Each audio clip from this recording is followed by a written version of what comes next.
Well, we've got everything covered here, folks. And, honestly, we're just kind of last minute here, just dialing things around.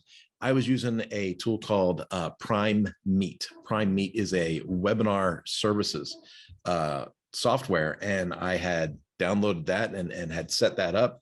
And when I went to activate the link for the webinar today, the video wasn't working. And so I shut that down immediately and jumped here into Zoom. You got to be flexible. We got to find success somehow, right? So I jumped here into Zoom. I changed the link inside the event page for Powersport Academy. So hopefully if people are trying to sign into something they saved and it's not working, they go back to the event page and they'll get that new link. And then of course we are live now on Facebook in the Powersport Academy. And let me just say, I'm going to move over here a little bit. One of the reasons that I chose today, Tuesday, the 28th to do this was a lot of folks are off today. A lot of folks, dealerships were closed Christmas through New Year's. If that's not you and you're at the shop today, I'm not trying to rub it in. I'm just that's kind of the way that works. And I thought, you know what, if I can get people away from the office or get people when they're not being tugged and pulled in 20 different directions, maybe we can have a conversation. Maybe we can ask some questions. Maybe we can, have some fun and do the things that we like to do. Just yesterday, and I'm going to be super transparent on this call, by the way, this webinar is for you guys. I do dealer focused training. And so I don't represent an OEM any longer. I'm not beholden to, someone else's purse strings. This all is you guys, right? So the Powersport Academy is for dealers. And I'm pretty blunt. People that have been in the classroom with me before know that I can be blunt. But I just want to really get down to some brass tacks about different things that we're doing with the Powersport Academy. And then I wanted this to be like a free form session. I wanted people to be able to ask questions. And I want to see if I can get comments. Yeah, so there are there's comment areas here. So if you are watching live on the Facebook page for Powersport Academy, you should be able to put in a comment and I should be able to see it. If not, I also put the link in to join the Zoom call. So if you want to jump in on the Zoom call live, and participate and be interactive on the Zoom call, we can totally do that too. Pardon me.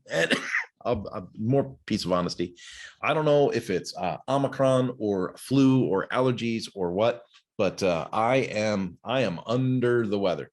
So I'll try not to cough and hack and be too much of a distraction during this call. But I do want to let you know that I am not at 100% today. And so let me get you guys up to speed on some things. If you've been following the Powersport Academy for the last 2 years, great. Okay. But my assumption is a lot of people weren't even aware of what we were doing or what our goals were or what our path was as we launched this thing. So I used to be the training manager at Ducati North America. I left Ducati North America and I went to Suzuki. So then I did, automotive, motorcycle, and marine, did the outboard motors. And again, training manager, right? So training and publications for Suzuki, anything that had to do with the training sites, making the curriculums, the live courses that we did, anything that came out of that department, I ran that.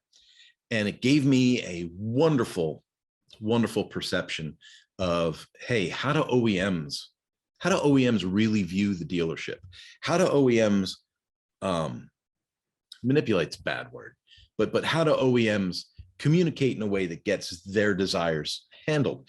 And so looking at the way that had happened, I left Suzuki in 2020 and I thought to myself, let's just go independent. There was training I wanted to put out while at Suzuki that Suzuki just didn't want me to do. And I thought it was really, really weird because the training that I wanted to do at Suzuki was like, I'm going to show service writers and service managers how to increase their parts and labor sales. I'm going to work with dealer owners so that I can have them have some consistency between their sales, their parts, and their service desk. And I got to admit, I get really excited about this stuff.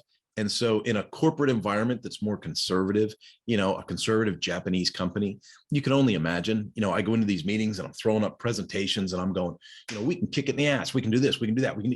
We can do this. And people would look at me and go, Kurtzon, I don't think we're ready for that kind of change yet. Now, it was hard for me to hear that, but it gave me an internal drive to go, you know what? If I leave this position, okay, so that was an if at the time, right? If I leave this position, I want to make sure that my next project adds value directly to dealers. Like, not about how to do this recall or how to prevent a buyback or how to file a warranty claim, okay? That stuff has its place, but I don't think that that's the priority of our dealers in the field right now. I mean, hey, I could be completely wrong. I've been wrong before, but for me, I look at what the OEMs, and remember, I've had contact with all of them, right? So I would go to MMI and I'd meet the guys, you know, all the trainers from all the other companies, right? So what's Kawasaki doing? What's Yamaha doing? What's BMW doing? What was Harley Davidson up to? You know, and you talk to everybody and you work within this network and you begin to really amass an opinion for yourself. And you go, you know what? As an industry, we can do better, right? We can add value to our business partners. We can show them how to increase their parts and labor sales. We can show them how to communicate with customers in a proactive, constructive way. Hey, it's Wes. Right on, man. No, hold on. I'm going to send Wes a message.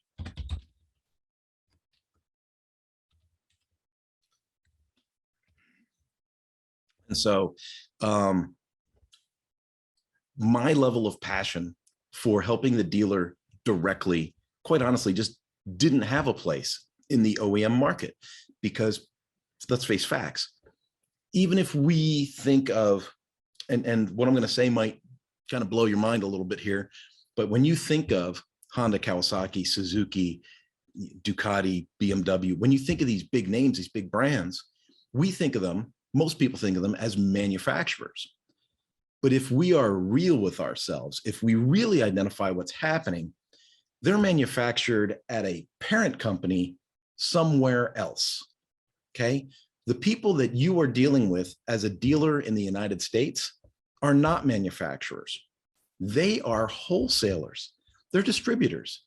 Their main focus, again, pardon me, not feeling so well, but their main focus is selling more widgets, whatever those widgets are, right? It could be OEM parts, could be motorcycles, could be scooters, could be bicycles, could be whatever, but they are selling, they're selling stuff. They're selling.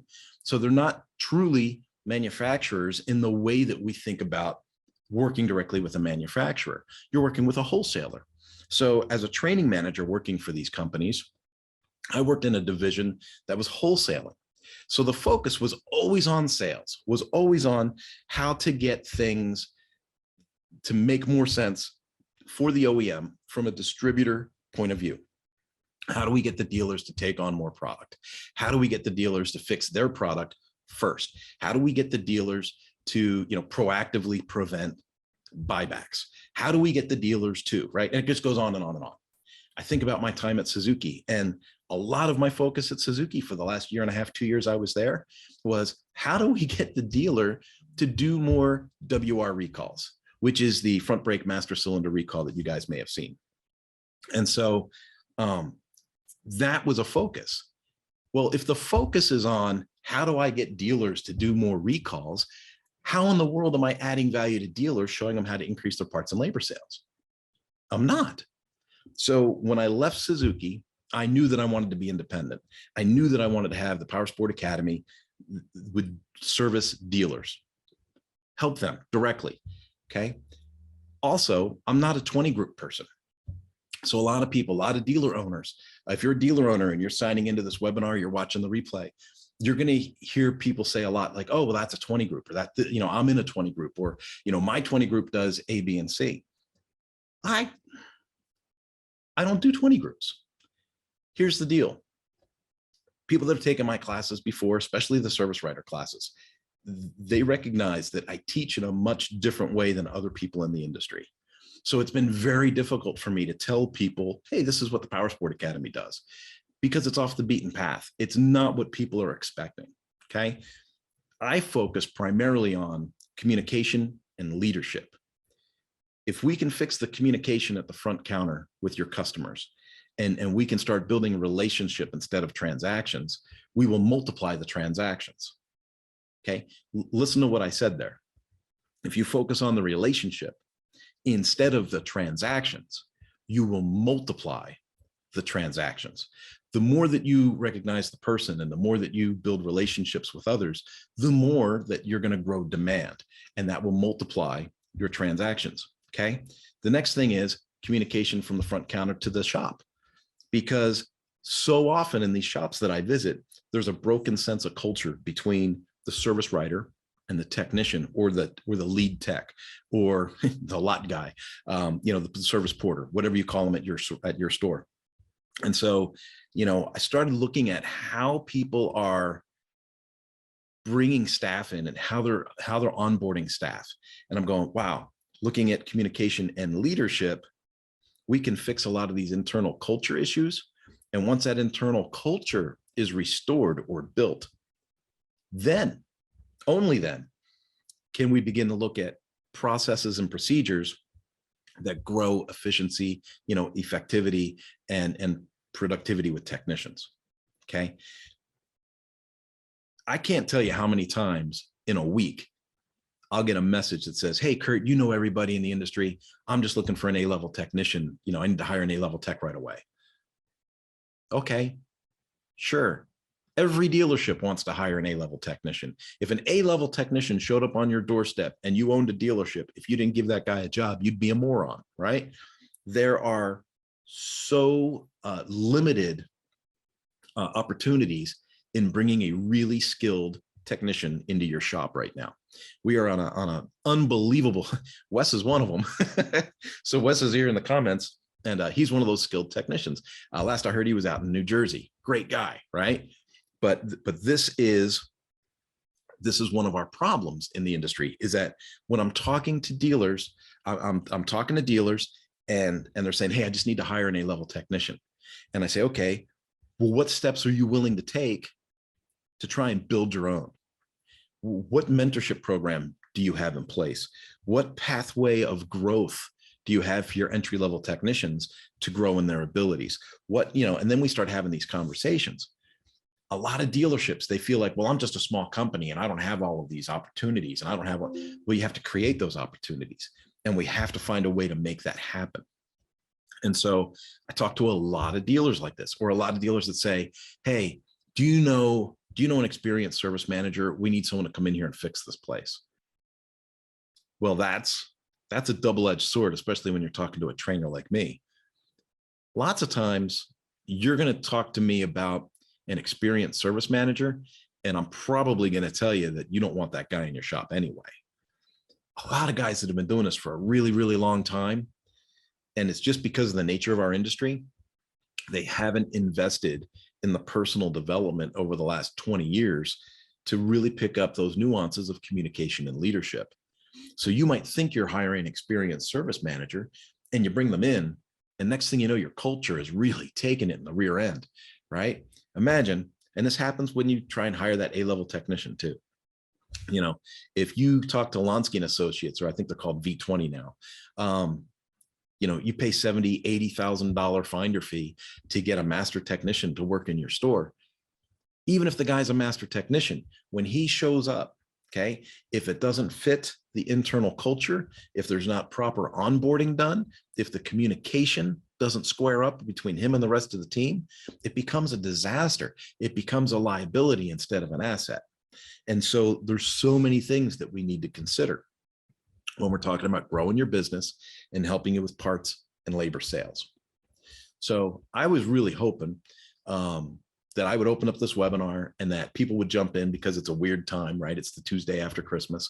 And I really thought that people would kind of jump in and go, hey, I got a question, or, maybe you could help me with this, or maybe you could help me with that. And so I'm here for that. So if you've got questions, go ahead and put them in the comment link on Facebook. I got a Facebook screen over here, and I got my Zoom over here if you join the Zoom meeting and go live with us. But I want to make sure I'm here to answer those questions. And I also wanted to give you the background on the Powersport Academy. So I don't see questions yet, so I'm going to go on with the next part of the talk about Powersport Academy. Okay, so the Academy was launched in 2020, at the beginning of 2020, before COVID hit. Now, this is important to me. Always, always, always, the Powersport Academy was intended to be a virtual product. Okay. It was not intended to be a, I'm going to hit the road and travel and go see everybody, every quarter. It was not originally meant to be that way. It was meant to be virtual. So I created four static courses. And as part of the Powersport Academy, our students get access to those 4 courses. There is more coming, by the way. There's more stuff coming. And so, but to start out with, we had these 4 core courses, 4 courses. And then each student gets access to me on a monthly basis for a live one-on-one coaching call. Now, I should be more clear. Sometimes we combine those calls with other people because that creates a really cool peer-to-peer learning experiment, right? But people that are taking the Powersport Academy courses and going through the program with me, it's not a 2-day workshop.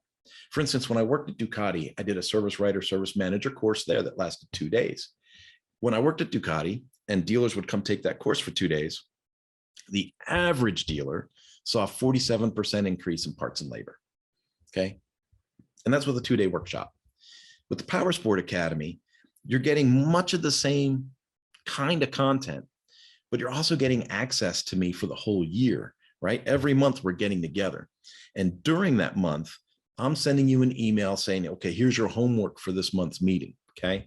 And it's not a lot. Okay. But it'll be pull this report and send it to me, or send me, a copy of your last 15 ROs, or send me, an invoice of a customer that wasn't happy. Right.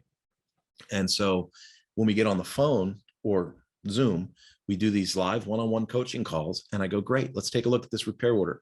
Let's take a look at how this was written, what this communicates to the technician. Was the technician able to be productive with this ticket the way it was presented? Where did your parts come from? How long did it take to get the parts? And I go through this whole thing, and this coaching over a year's basis gives such an elevated amount of retention and forward motion compared to a 2-day seminar that the results of the Powersport Academy are greatly dwarfing what I was able to do at the OEM, because now I have more time per dealer than I had when I had to spread myself so thin running these training departments for other companies. Okay. Now, I launched that as a virtual example beginning of 2020. At the end of 2020, BRP hired me and put me on the road to work with 10 different dealerships. Now, this was meant to be a longer term contract, and it didn't work out between us. But the experience did teach me something very, very important. And that is, as much as I think I can deliver value virtually, there is no replacement for a handshake. There's no replacement for sharing space and walking through the shop and, looking at your parts to service locations, looking at the work areas of the technicians, looking at the overall branding of the shop, from front end to back end. And being in person on site adds so much more value to the virtual example. So that when I did this with BRP, I said, okay, obviously there's a huge difference. When I was doing the training with Ducati and Suzuki, one of the number 1 complaints was travel expenses and time out of the shop. That was like the number 1 complaint. And so when I released the Powersport Academy as a virtual example, I said, I'm taking care of the number 1 complaint, right? They don't have to leave the shop and there's no travel expenses. So I'm taking care of the number 1 complaint was travel, right? Travel and time away from the shop. And so I'm thinking I'm taking care of that. But what I learned doing the task with BRP was there's no replacement for being on site and saying hello. There's just no replacement for it. So if you take a look at the website now for the Powersport Academy, you'll see that I have it listed as our 4-step proven process, right? This thing keeps growing and it keeps morphing and changing. And so now we have the online content. We have the monthly coaching calls. Okay. We also have on-site consulting. Okay. So if someone decides that they want to become a member of the Powersport Academy, if they're a dealer owner and they're like, I really want my dealership to be part of this, this family, right? I really want my dealership to be part of this organization, this community. Okay, great. We're going to get service writers and managers in on the online content. We're going to do monthly meetings, and we're going to do the whole one-on-one coaching thing. And then we're going to figure out, based on a series of information and data, when the best time is, the most optimal time is for me or one of my team members to come out and do an on-site visit. Okay. These on-site visits, they're kind of like audits, but it's not an audit like what you're thinking with an OEM showing up and smacking your wrist. It's not like that. Remember, the Powersport Academy is fun for me because now it is dealer focused, dealer centered. It's everything we do is focused on the success of the dealer, not on optimizing some brand or logo.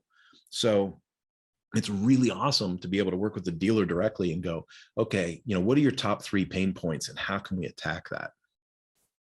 So what comes up through this whole 4-point proven process is some people, they see those things. They see the online curriculum and they go, oh, my guys, I have a hard time getting them to do anything. Okay. And then we have the scheduled calls. I manage that really, really well. If service writers and managers don't make their appointed times, I just send an email to the owner. It goes, hey, you're paying for this training and the guy's not taking it. Right. So that kind of fixes itself. And then we have the on-site visits, right? So now you're saying, well, what's that fourth thing? What's that fourth thing? Well, the fourth thing is we're calling them service sales strategy sessions. These service sales strategy sessions are short 90-minute sessions that I have with the dealer owner or the general manager. And these are things where they can schedule those times. And then I have a sheet for them to fill out, right? So it gives them kind of like a little homework piece. And then the data that they share allows me to get on the phone with them or on Zoom with them for 90 minutes and say, okay, what are your top 3 pain points? What are the things that you would like to focus on? Where are you really having problems? Is it customer satisfaction? Is it getting the bikes done on time? Is it getting parts from the parts department to the service department? Is it on warranty processing? Is it your OEM relations? So while I am not focused on the desires of the OEMs for this training process, I am focused on, hey, how can I help your dealership work best with the OEMs? Notice how I said work best with and not for. I just had a conversation with one of our service writers last week. And she's a great lady. She really is. She had a big job. It was an engine job. She had a big job approved through one of the OEMs. And then the person that approved it got sick and wasn't in the office. So then the parts come in and the job gets, done. And then they go to file the warranty claim. And someone else at the OEM goes, whoa, this is a bigger claim than we expected. We don't know if we can pay all this, and starts this pitter patter back and forth. So we had one of our strategy calls, and I just reinforced to her. I said, look, don't continue to speak to them as if you work for them. You don't work for them. You work for your dealer owner. You have a responsibility, a fiscal responsibility, to create profit from the parts and labor that your shop does. Now, is there any, and it was just really direct, like, is there any form of impropriety here? Did you expand the ticket? Did you do anything you didn't cover with the original guy? And she's like, no, everything's the way it was approved. All right. Your dealership is a customer of that OEM supplier. Sure, you do service work and you help maintain the warranty obligation for them. But at the end of the day, your dealership is a customer of the OEM. You are not an employee of the OEM.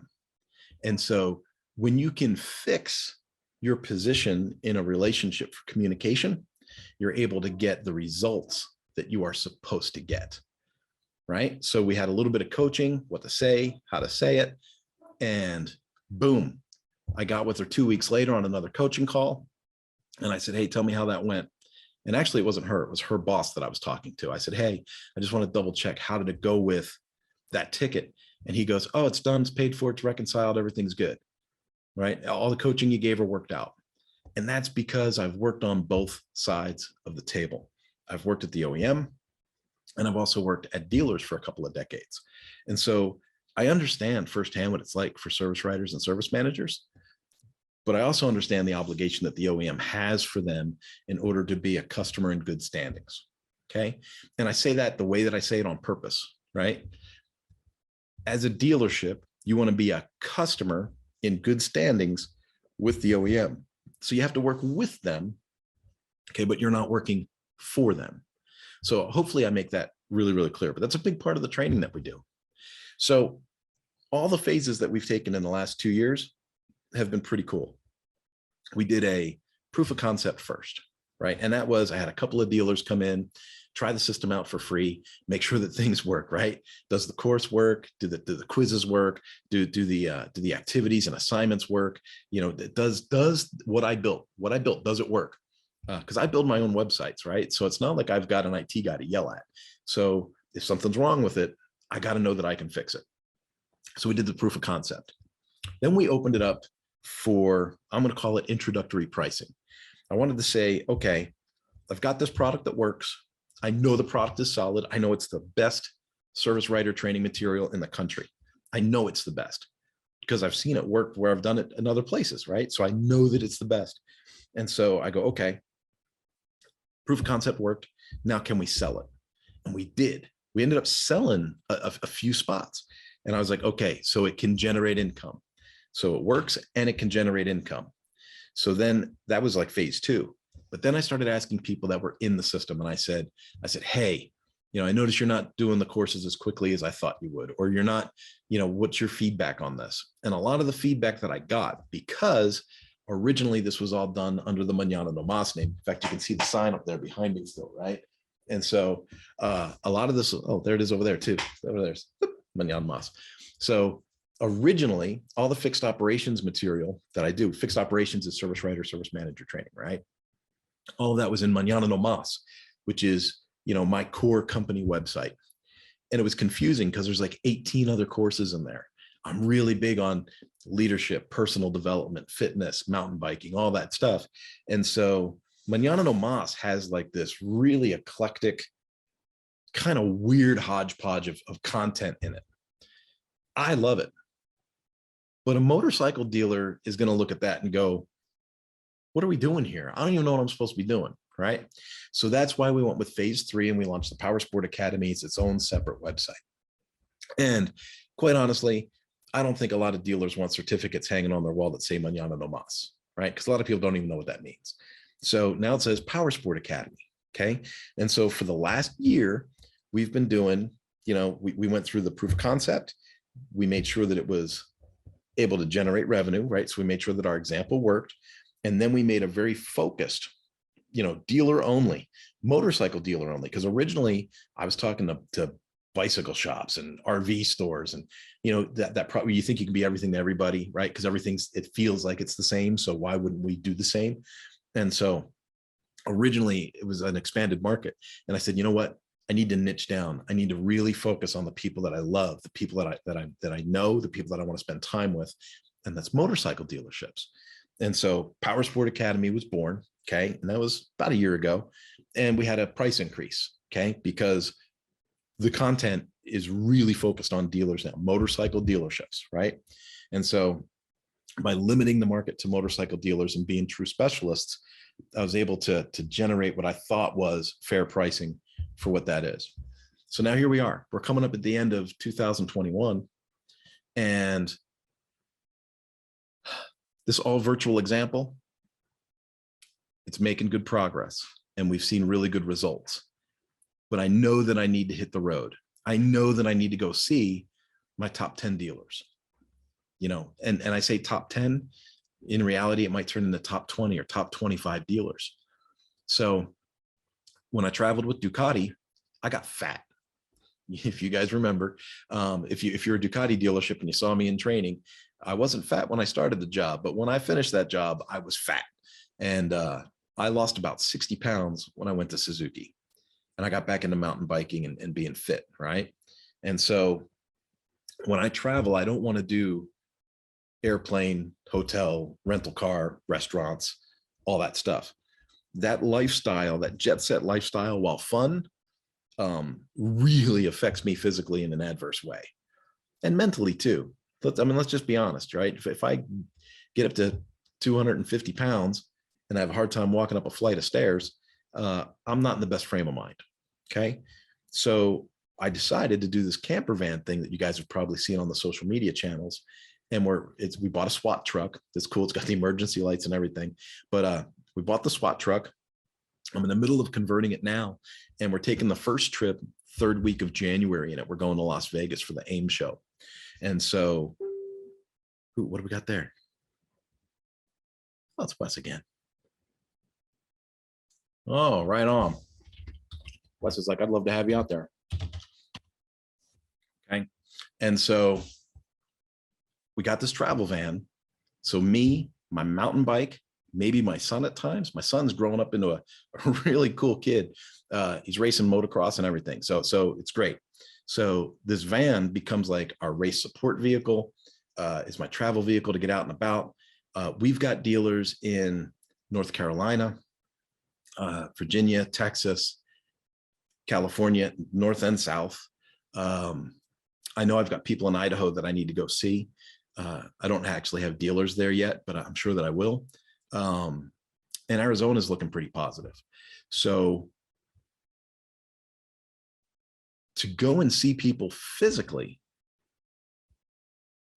is amazing, right? And so to be able to go out and do it without having to worry about airline schedules or, hotel reservations or all this stuff. This travel van is super, super cool because it gives me the flexibility to best meet the demands of my clients as they need it. So I'm over the moon. Besides that, I get to go mountain biking all over the country, which will be a lot of fun for me. The mountain biking has, it's really been my ticket to being able to eat red meat, drink beer, and not get fat. And so the mountain biking is a priority. So when I make plans to come out to your area, one of the questions will be, do you ride a mountain bike? And do you know where the decent trails are near your facility, right? Because I'm going to be mountain biking like crazy, going all over the place. And so I'm super, super stoked for this. Now, on top of the on-site visits, I want to be really clear about how this is working, right? And forgive me if I'm drawing this out, but we had the proof of concept. We made sure it was sellable. Then we made sure that we're focused on motorcycle dealers only. And now I've got the ability to travel and see dealers face to face for those on-site consultations that are so, so important, right? So we've got that able to get done. But here's where something in the motorcycle industry has really bothered me for years. Technicians are always looking for resources. They're always looking for how to install something, how to, you order something from Twisted Throttle, you open the packaging, sometimes there's instructions, sometimes there isn't.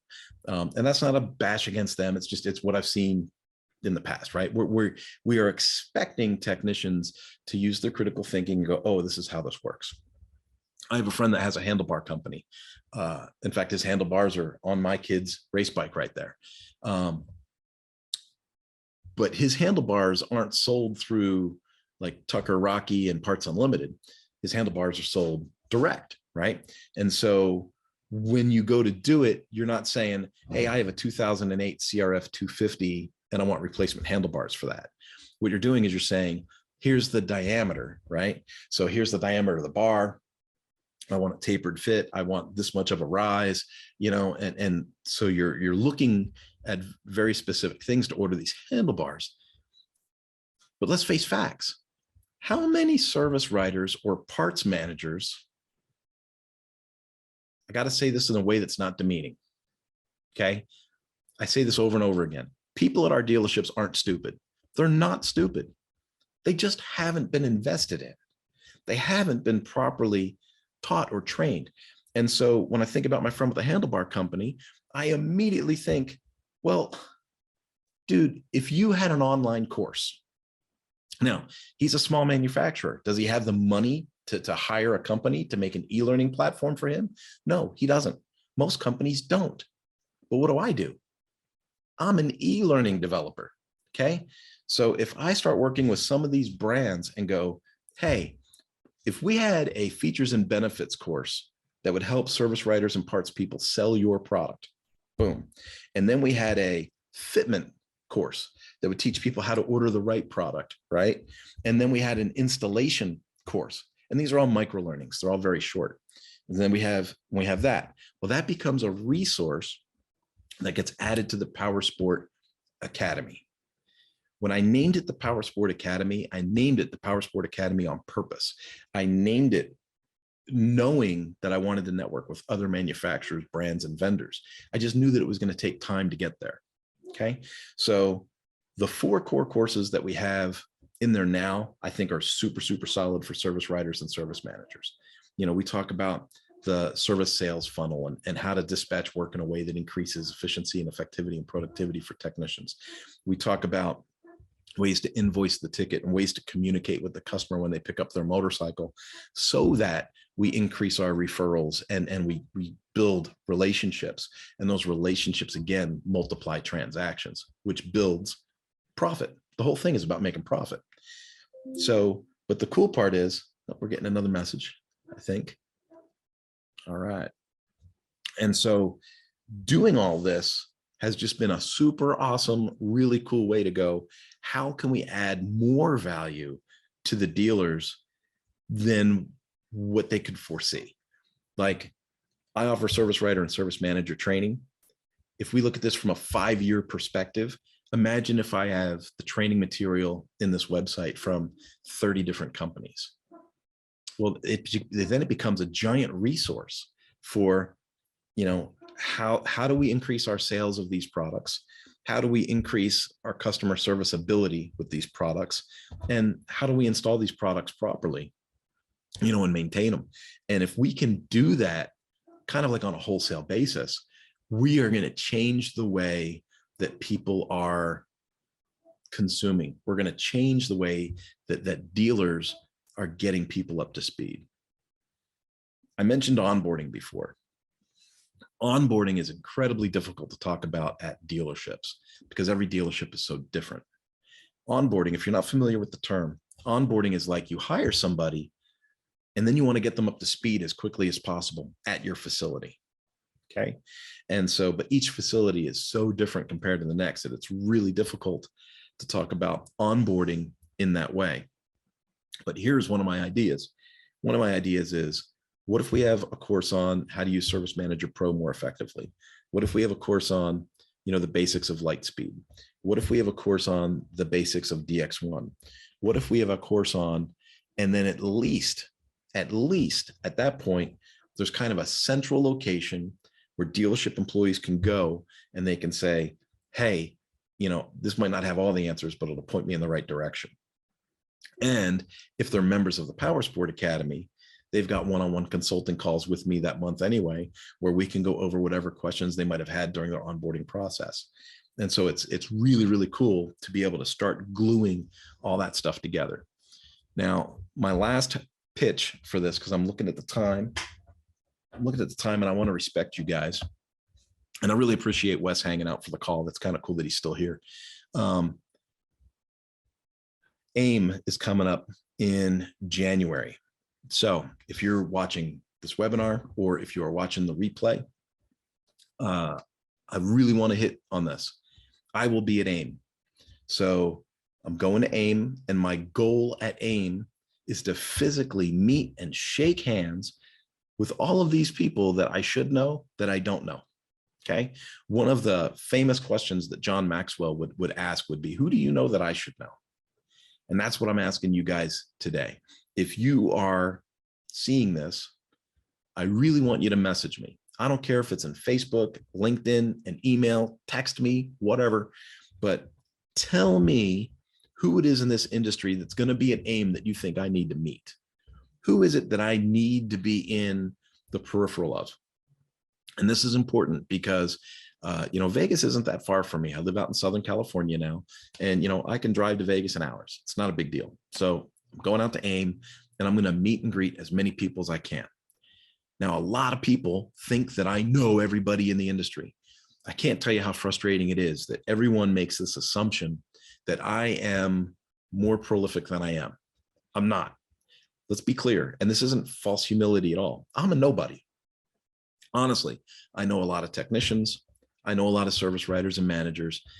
I know a handful of dealer owners, but I don't really know people in the industry like I should. Okay. And so this trip to AIM for me is going to be really cool because it's going to be an opportunity for me to press the flesh, see people face to face, try to make a decent impression.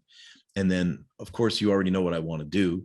I want to attract as many vendors, manufacturers, distributors as possible. I want to attract as many as possible to the Powersport Academy with the idea of using us as a resource to share their message and their information. Because the more information and the more content I can put in the Powersport Academy, the more value the Powersport Academy has to the dealer base itself. I hope this is making sense for you. All of this stuff is done in phases. So all of these things have been working on a timeline for me. And I'm very, very, very pleased that the timeline is working out. Like anyone that knows me, that knows me personally, you know, I'm really driven by the calendar, right? Mañana no más. The whole idea of Mañana no más was on time and under budget, right? Get projects done on time, meet the deadline, and don't spend all the freaking money, right? Like have a budget and stick to it. And the really cool thing about Powersport Academy is each of these phases that I've described to you has happened on time or earlier than projected. And so being able to hit all those milestones and go, that's freaking amazing, is really cool. And now that I've established this new milestone, this new goal of adding third-party content, training content to the site as a resource for dealers is a really cool thing. Now, what I want to do is I want to say dealers that want my training are going to become members of the Powersport Academy. But dealers that need access to, but dealers that need access to third-party content like installation video instructions or features and benefits on how to sell those handlebars, that stuff, I don't believe that I need to make somebody a paying member of the Powersport Academy to get access to a vendor's content. So there'll be different levels of membership within the site. So I don't want people to think this is just a way for me to rip people off. It's not. If you are a student of the Powersport Academy and you want access to the handlebar lessons, it comes with it, not a problem. However, if you're not a member of the Powersport Academy and you need access to that third-party content, and you know those vendors will be sending people to that content, right? And so they'll say, oh, hey, you need to go to the Powersport Academy and take this course we have on features and benefits and installation, right? Okay, great. So people will be able to sign in, register for free, and take those courses and access the other courses from the vendors, okay? It's only the content, the service writer, service manager training, and the one-on-one consulting that I have to really charge a premium for through the Powersport Academy. So being able to, you know, kind of tier this stuff on a value basis for people, I think is going to be one of the winners. Now, I don't know if you guys have heard, but there is going to be a National Powersports Dealer Association. Obviously, I think you can tell I'm all for it. I love the idea of dealers having power in numbers. I love the idea of dealers being able to control more of their future and more of their assets. And so I'm all for it. I'm also proactively, whether I become part of this organization or not, I'm proactively trying to figure out how can I make Powersport Academy the best value add for dealers, period. How can I take the Powersport Academy and make it, you know, a household dealership name? How can I make people understand that what we do is all driven by passion to make things better for the service departments at these dealerships? Dealers will belong to 20 groups, and I mentioned 20 groups earlier, and I'm not a 20 group guy. So a lot of people assume that my training is counterproductive or counterintuitive to a 20 group. And if you've stayed this long into this meeting, this will be the last thing I'm going to say. People that are in 20 groups and then take my training on top of the 20 group have phenomenal results. I like that you're in a 20 group, even though I'm not a 20 group guy. I like that you're in a 20 group. Here's why. 20 groups have meetings. If you're not sure what a 20 group is, basically it's a gathering of 20 different dealerships. And it's usually the general manager and the owner. They'll take off and they'll go to Las Vegas for a 3-day weekend, and they'll talk about, their sales, different numbers and metrics that they're sharing with each other off of spreadsheets and light speed reports and things like that. And they'll say, and they'll cover a lot of things on sales and F&I, right? Finance and insurance. They'll cover a lot of that stuff. And then they'll come to service and they'll say, okay, so, how many technicians do you have? How many hours do you create? What's your efficiency? What's your productivity? Well, okay, well, that number needs to go up and that number needs to go down. And you need to do this many hours per RO, and you need to raise your labor rate to $140 an hour, right? They'll have that conversation. They'll share it over a whiskey sour at dinner. And that kind of becomes the goal when they leave the 20 group and go back home. But here's the obstacle with that. What about that meeting told the general manager or the owner specifically how to get those results through the service department? Nothing. The spreadsheet says, these are your goals, right? The spreadsheet says these should be your goals and this should be the direction that you're going in. But if you don't have somebody actively working with your staff and building their communication and leadership skills to fill those shoes and make those results happen, you're not going to get those results. Now, there's some dealers out there that I know personally that are brilliant, absolutely brilliant. I think of Johnny Chef as one of them. I don't know if Johnny's on this call or if he'll see the replay or not. I think of Jeff Nash as one of them. I really enjoyed my time with Donnie Unger, Dave Lillard, all those guys, right? I think about Gina Mara at Go AZ when I met her in France. It was at a big Ducati event. And I think about her. And so I know that there's brilliant people out there that do this thing. Even if you're one of those brilliant people and you go to your 20 group meeting and you go back to the shop, even if you know what you're supposed to do, you don't have the bandwidth to do it. You don't have the courses pre-made like I do, right? You don't have the courses pre-made. You don't have the content structured in a way that builds on learning, right? You might be able to walk by and hear them on the phone one day and go, whoa, whoa, whoa, you can't talk to customers like that. You got to say it like this. But that's one thing. That's not a curriculum, right? So even if you're the smartest dealer owner in the world, you don't have the bandwidth to train and invest in your people the way that the Powersport Academy can. And so what I like about the 20 groups is people that go to 20 groups come back with goals. They come back with, trajectories.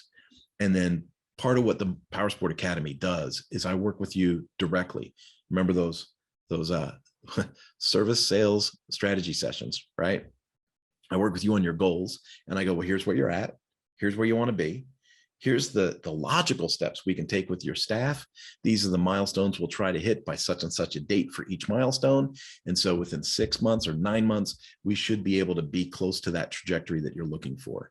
And then of course we track that growth. We see how that works month over month over month. So that way, when that dealer goes back to the 20 group, they're able to walk in, on cloud 9 and go, hey, remember all that crap we talked about last year? Boom, nailed it, right? And they nailed it because even if they personally know what they should be doing in the service department, again, they got so much going on that, so many emails and phone calls and representatives that want to talk to them. If you're in a dealer that has 7 different brands, just think of that. You got at least 20 different people trying to make time with you every week if you're a dealer owner, okay? So if they can outsource that type of training or make that investment through the Powersport Academy, they're going to see growth that, quite honestly, they didn't think was really going to happen. People throw out numbers at the 20 group that seem insurmountable, right? They talk about perfect world situations. They talk about, if every ticket was 2.4 hours and you were at $140 an hour in labor and you matched your parts to labor and you would do an extra $1,200,000 in parts and labor sales this year, right? So what's that do for the dealer, right?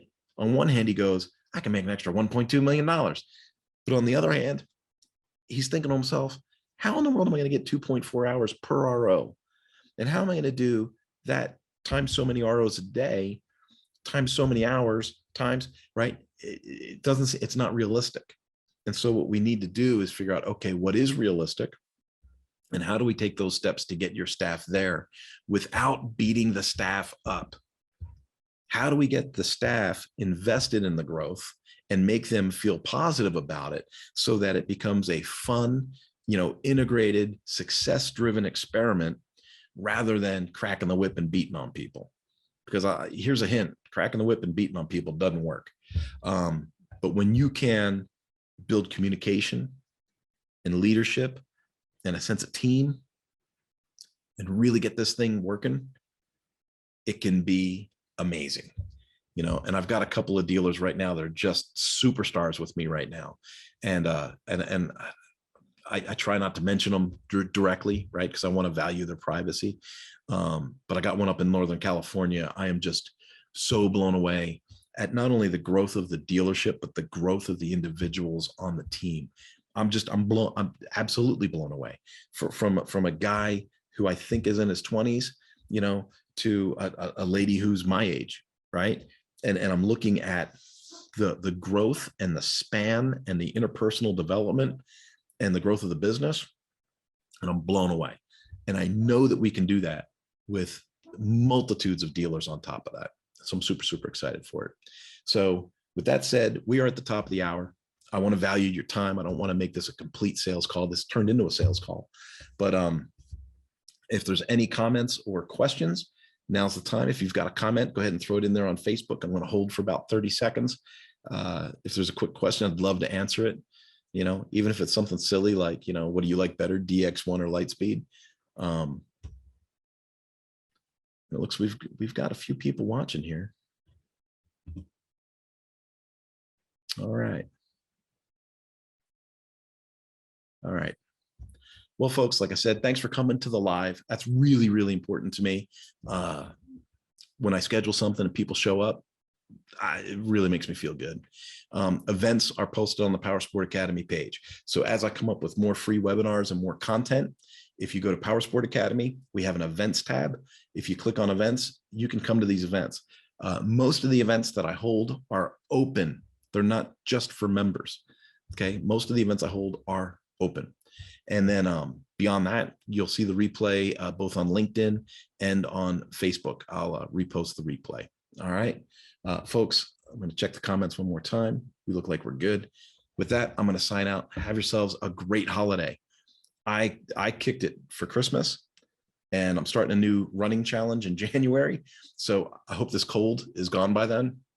But I got to run 100 miles in January for Stop Soldier Suicide. If you follow me on social, I'm always signing up for some stupid challenge, and that's because I got to keep the weight off. If I don't have an activity or an event that I'm constantly getting ready for, I balloon up pretty quick because of red wine, beer, and red meat. But hey, that's the price of living good, right? So if you want to join me and go on a couple of runs in January, I'm in. All right. Have yourselves a great day. Thank you so much. Sounds corny. I'm going to say it anyway.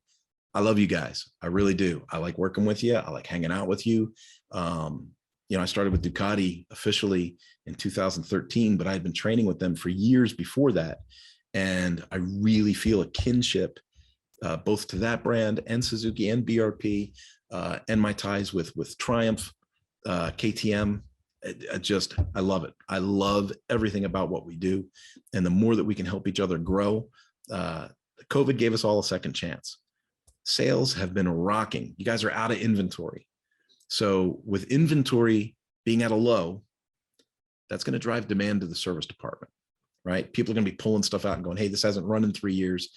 Can you get it running for me? And if we don't invest in and train our service writers and managers on how to deal with that customer and that transaction, we're going to drop the ball.